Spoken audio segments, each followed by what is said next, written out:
Hola a todos. Hoy vamos a explorar una figura histórica fascinante y la verdad bastante trágica. Juana I de Castilla. Casi todo el mundo la conoce como Juana la Loca. Exacto. Y ese apodo, la loca, pues, ha marcado su historia por siglos. Sí, y justo eso queremos, pues, ver qué hay detrás, ¿no? ¿Fue realmente locura o había algo más? ¿Algo más político, quizá? Esa es la idea. Queremos analizar esas intrigas, las posibles motivaciones políticas detrás de ese encierro larguísimo en Tordesillas. Contrastando un poco la imagen popular con lo que dicen los documentos, la evidencia histórica. Para tratar de entender si estaba realmente incapacitada o si fue, pues, víctima de una maniobra para quitarle el poder. Sí.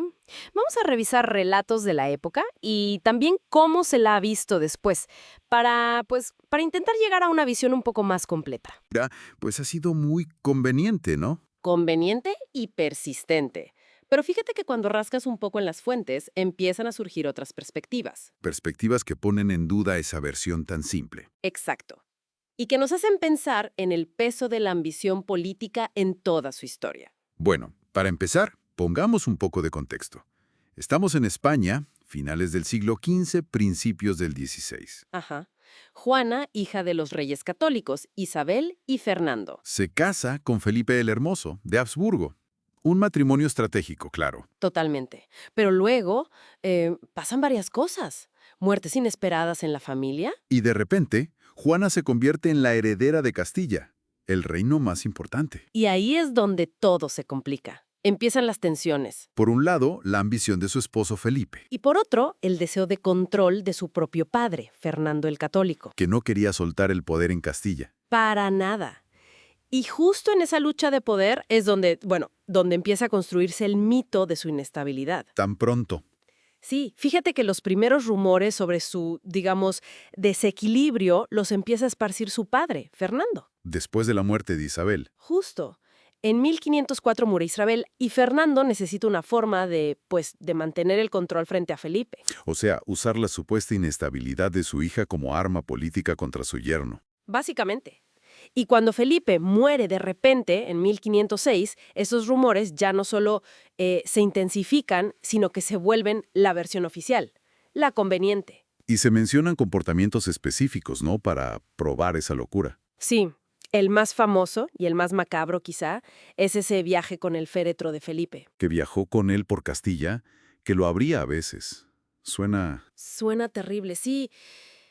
Pero, a ver, podríamos interpretarlo de otras maneras, ¿no? ¿Numo cuáles? Pues primero como una manifestación de duelo. Quizá un duelo extremo, hasta patológico si quieres, pero duelo al fin y al cabo. En una época donde la expresión del dolor era distinta. Muy distinta. O también, y esto es interesante, como una forma desesperada de aferrarse pues a la única figura que representaba cierto poder para ella. O quizá hasta afecto, en una corte llena de intrigas que le era hostil. Claro, un entorno muy difícil. Y no olvidemos que muchas acusaciones de negligencia, de comportamiento errático, pues venían de cronistas al servicio de Fernando. Gente con un interés claro en desacreditarla. Entonces, si no era simplemente locura, ¿qué pudo estar pasando con Juana? Porque las circunstancias eran brutales. Pues mira, podríamos pensar en una depresión muy severa, totalmente comprensible, ¿no? Con el duelo, la presión política, la manipulación de su padre, luego de su hijo. Muchísimo estrés, muchísima presión. Incluso se ha llegado a hablar, aunque esto es imposible de diagnosticar hoy, de un posible trastorno bipolar. Pero, más allá del diagnóstico exacto, sea duelo o depresión o lo que fuera, Lo cierto es que su estado sirvió de pretexto. el pretexto perfecto para la acción que marcó su vida, el encierro en Tordesillas, Que fue larguísimo, desde 1509, por orden de su padre. hasta 1555, que murió. Más de 46 años encerrada, casi en aislamiento total. Terrible. Y esa locura real o exagerada fue la justificación. La justificación política ideal, primero para Fernando, su padre, y luego su nieto, Carlos I, el emperador Carlos V, la consolidó. Para incapacitarla políticamente. Exacto, para gobernar Castilla en su nombre. Y como te decía, hay pruebas en la correspondencia entre ellos. Entre Fernando y Carlos. Sí, Instrucciones muy claras: limiten sus visitas, controlen la información que recibe, tergiversen lo que diga. O sea, una estrategia deliberada para mantenerla aislada y sin poder real. Totalmente. Para asegurar que siguiera siendo la reina nominal, pero sin ninguna capacidad de actuar. Pero a pesar de esa versión oficial, hubo momentos en que otros la vieron diferente, ¿no? Mencionaste antes lo del féretro, pero ¿qué más? Un momento clave, por ejemplo, es la guerra de las comunidades de Castilla. ¿Los comuneros? Exacto. Los rebeldes intentaron liberarla. Querían que ella asumiera el trono. La veían como la reina legítima. Sí, frente a Carlos, al que muchos veían como un rey extranjero. Al final no funcionó. Pero el intento es significativo. Claro, demuestra que no todos compraron la historia de la loca, que para muchos seguía siendo un símbolo de legitimidad. Exacto. E incluso dentro de la familia, su hermana, Catalina de Aragón, la reina de Inglaterra, parece que expresó preocupación por cómo estaba encerrada, como si dudara de la versión oficial. Qué complejo todo. ¿Y cómo ha cambiado la forma de verla, no? El romanticismo la idealizó como esta figura trágica por amor. Sí, perpetuando un poco el mito, en cierto modo. Pero la historiografía más reciente, sobre todo con enfoque feminista, la reivindica de otra forma. ¿Cómo la ven ahora?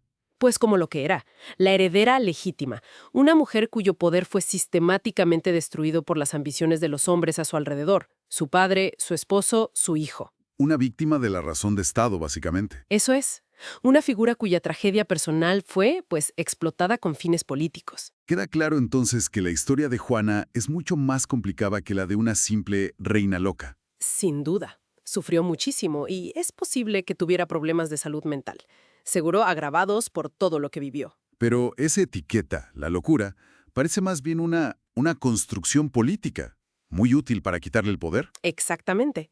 Su caso es un ejemplo brutal de cómo se puede manipular la historia, especialmente contra mujeres con poder. Y nos recuerda que siempre hay que cuestionar las versiones oficiales, ¿no? Totalmente. Y nos deja pensando. Sí, nos deja con una pregunta importante, creo yo. ¿Qué nos enseña la historia de Juana sobre esa relación tan complicada y a veces tan cruel entre la salud mental, ya sea real o usada como arma, y la lucha por el poder a lo largo de la historia?